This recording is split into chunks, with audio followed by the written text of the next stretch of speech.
What episode of what show just made you say I'm done with this BS and instantly quit watching the show forever? The X-Files. Season 6, Episode 1. Was watching on Netflix and was lost as heck. Then realized the movie was in between seasons 5 and 6. The movie wasn't on Netflix. Holy crap. Thank you. You just made me realize why I was so freaking lost. Castle did not need its last season. It was already starting to go downhill with Rick's lost time incident and the cases of time travel and Da Vinci Code, but they ended the second to last season nicely, then decided to make another one to blow it to pieces. I haven't finished watching that last season, to be honest, because it didn't seem worthwhile. The episode where Bond's hyper-logical, extremely intelligent assistant gets tricked into aiding a serial killing cultist. I recalibrated my expectations for what that show was though, and enjoyed several more seasons after that. You just have to know how much disbelief to suspend in advance to avoid being disappointed sometimes. I stopped Bones when there was this hacker who couldn't use computers, so he wrote a code into a freaking library book that took down like the internet. JFC.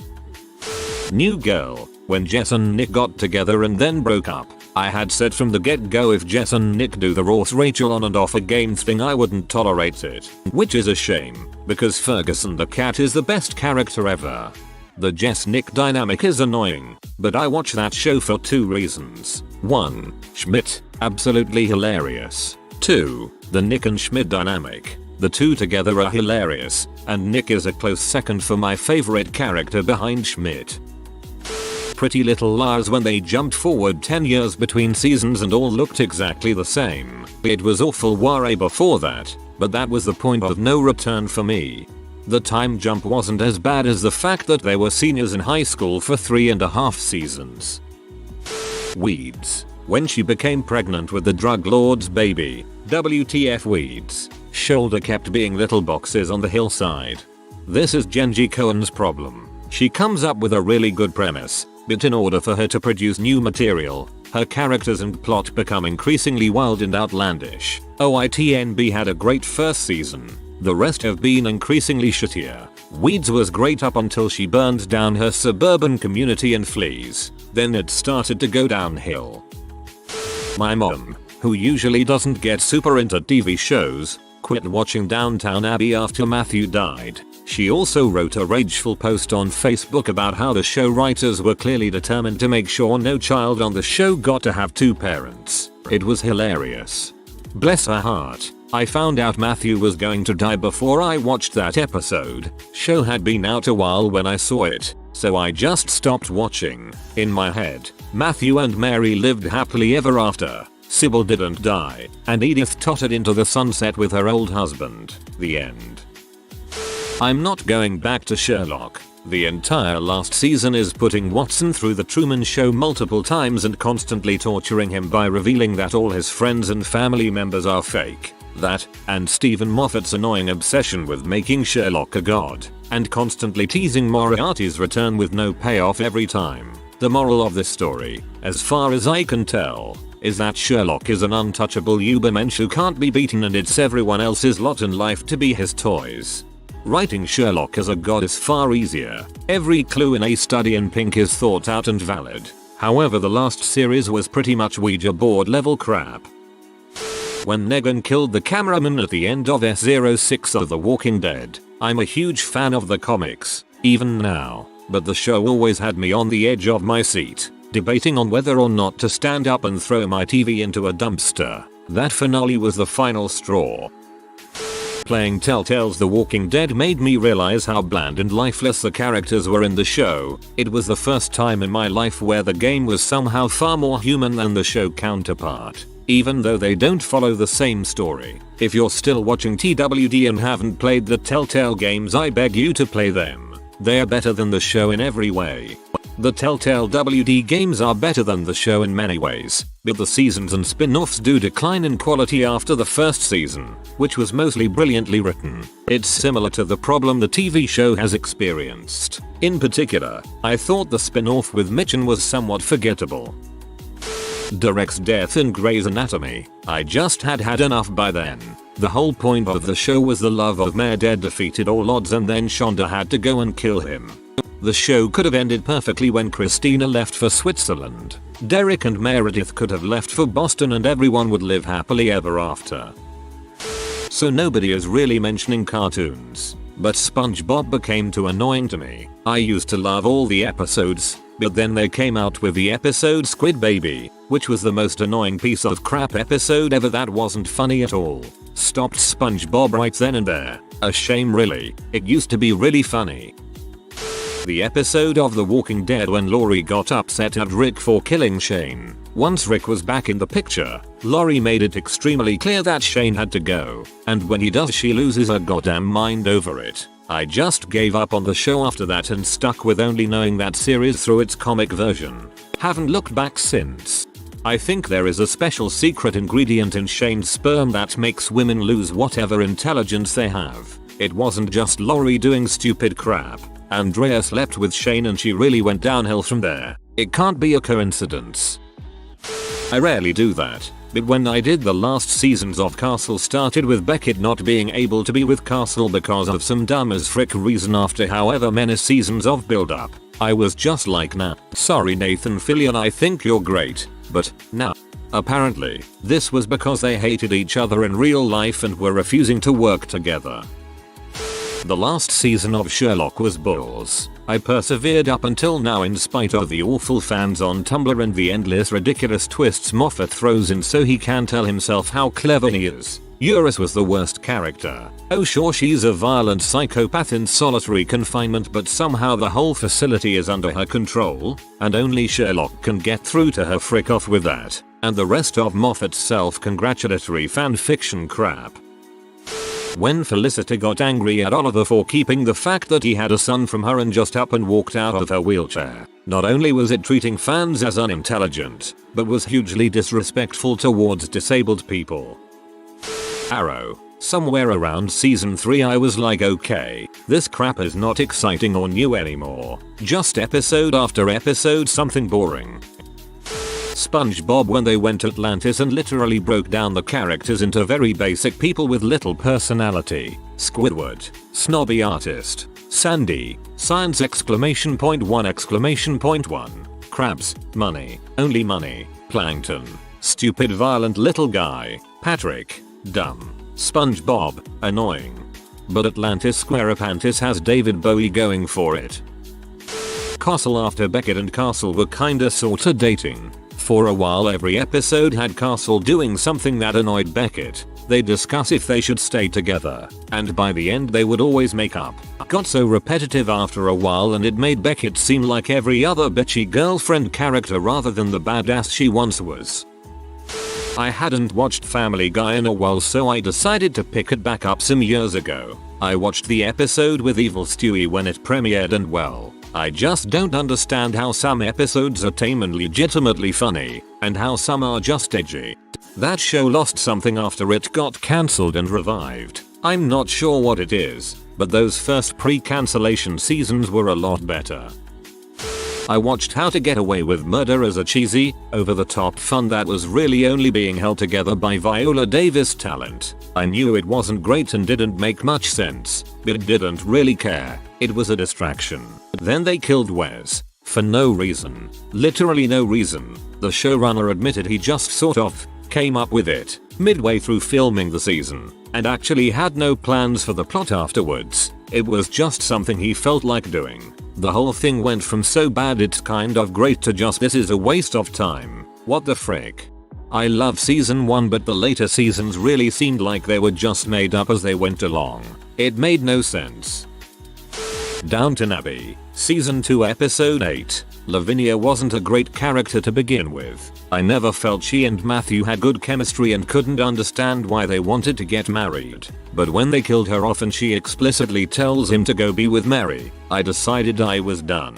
The only reason Matthew wasn't with Mary was because he felt obligated to another woman. And that's just weak writing.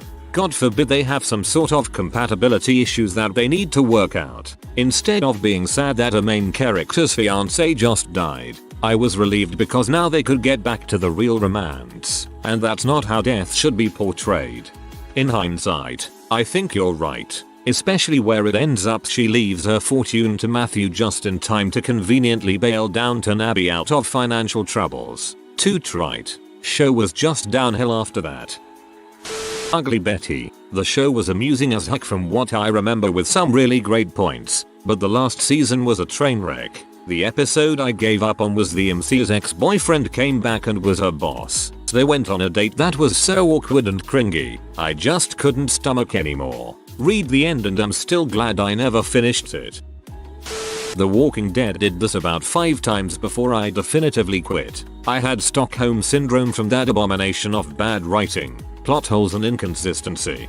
I still watch it now and then. It's actually better if you pick a random episode without remembering what happened before. It's nice to watch on mute as well. Make up your own dialogue. I enjoy mocking the characters at this point. House of Cards. Season 3. After Frank became president, I lost interest. I tried making it through season 3 but I never did. It should have ended with the season finale where he gets the Oval Office then does that super aggressive victory punch on the desk. I tried watching more but I can't get through it. He made it to the top. There's nowhere else to go and the show makes that obvious. Supernatural. I think I watched the first 4 seasons and a half of season 5 when I realized it had become a big soap between forces of heaven and heck, and occasionally an in-between episode about a werewolf or vampire nest. I loved the scary episodes from season 1 and 2, but it became more and more boring teen drama Twilight Bulls.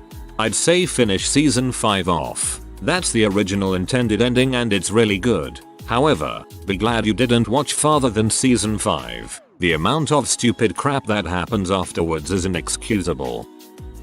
When Beth died in The Walking Dead, it seemed so freaking moronic and ill-conceived to stab the police lady so meekly in the shoulder, and then abruptly get shot and die herself. What did she think was going to happen? Embroil all her friends in a shootout in a narrow hallway? Then her sister had to see the last of her kin die for no reason whatsoever. At that point, I realized the entire premise of the show was to make you feel as miserable as possible, with no sense of salvation at all. I'm fine and quite enjoy the odd dark series, but when it's non-stop misery, it just brings you down after a while. The last episode of How I Met Your Mother completely ruined the potential rewatch because I was so pee at the ending. Spoilers. Oh I had the same feeling. So this new character I was really liking was basically killed off in under a minute off screen so she can basically act as a breeding device for Ted so he can get back with Robin. Frick you. American Horror Story. Hotel. Got to the part in the first episode where the drug addict gets brutally raped by the creepy skinhead hiding under, or inside, IDK. I've tried to block this from my memory. His mattress and the scene goes on for like a full minute or 2. After that the commercial break came on and I just turned the TV off and said frick this. I didn't think I was going to like Hotel but honestly, it's worth a shot just for the character that Neo Hare plays in that season. Freaking beautiful. Scrubs. I loved that show up to the point where JD was a total butt to Elliot. Do all that work to get her and then tossing her aside with a cold and cruel I don't love you. It just seemed so totally out of character that it just made me actively root against him and I just couldn't go on.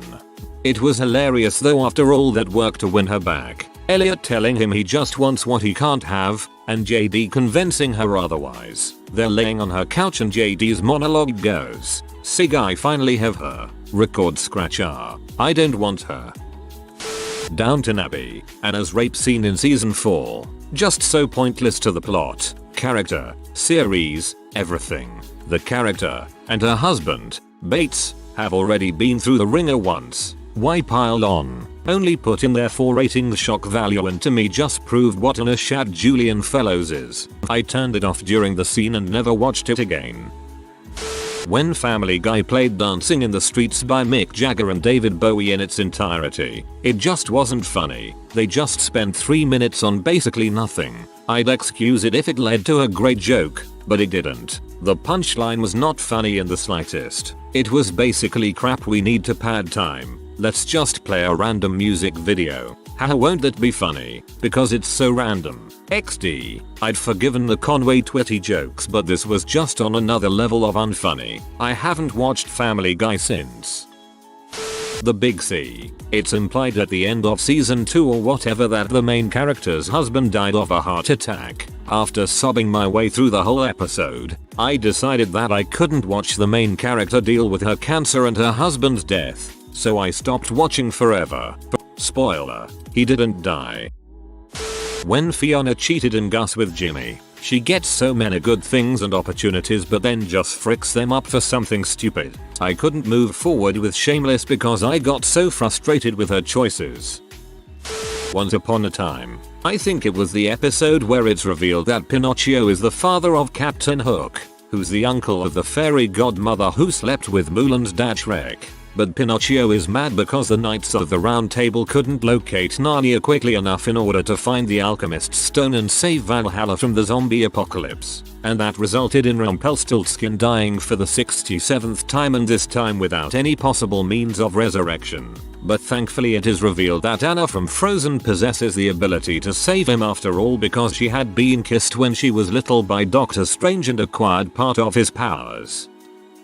On House. A patient had been in a coma for a very long time, came out of it and immediately set out doing all these bucket list type things. I'm no doctor but pretty sure you don't just bounce out of bed after being in a coma for a very long time. Haven't watched it since.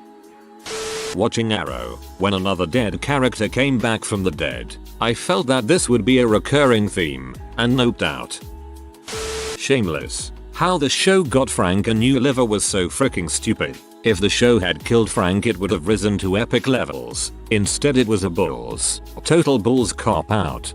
Frank would have never gotten a liver. Also his liver will last an exceedingly short amount of time, at which point we'll need to go through the same plotline they failed to resolve correctly the first time. There was an episode of Weeds where Nancy just sat in traffic the entire episode. If I wanted to watch someone sit in traffic, I'd just look at people on my way to work. Rip U-turn. To be fair, there's an episode of Malcolm in the Middle where they're stuck in traffic the whole time and it's pretty solid. When I realized Olivia Pope would just cycle between angry crying and being stoic every episode starting around season 3. Sons of Anarchy, season 6 episode 13, A Mother's Work. Obviously this is humongous spoilers territory, but both the twist ending of the episode, that Gemma murders Tara because Gemma is an idiot and B, a raging alcoholic, and the excruciatingly long build up to said twist, guaranteed that I would not watch another episode past that point. Sutter has a well-earned reputation for deliberately torturing both his characters and audience as much as possible, but the amount of time required to set up the ending of the episode was so long that any suspense was eliminated. Instead the viewer got to spend an hour watching the whole thing get painstakingly set up, meaning that by the time the actual murder took place it wasn't shocking, and completely demolished my interest in what, up until that point, had largely been a fun and compelling show. For me it was when OP died. Seemed so wrong. Under the Dome. Season 3 episode 1. You could have ended it at season 2 and everyone would be happy, but then they made another series and dragged aliens and dream networks and all sorts of terrible ideas into the show. Read the book. Far superior. Actually makes sense. Any show once a character has a baby, it stops being the show and starts being about the baby. I'm looking at you, TWD seasons 3+4. Monk. When he finally cured his OCD but then he runs into his wife but it turns out it's not her, but an imposter, so his OCD issues come back. That show had a couple episodes that were iffy and was overall lower quality at the end compared to the beginning. That said, it's still a fantastic show. One of my favorites. Once upon a time when Elsa and Anna became part of it. This was when Frozen was at its height, and it just looked like pandering trash. You had sex with a ghost, now you're pregnant with the Antichrist. American Horror Story had some dumb crap in it but that just made it way too over the top. Pro tip for aspiring writers out there, you don't have to make every story an end of the world scenario. If you are new to the channel, you can subscribe. I publish new videos every day. Until then, check another video.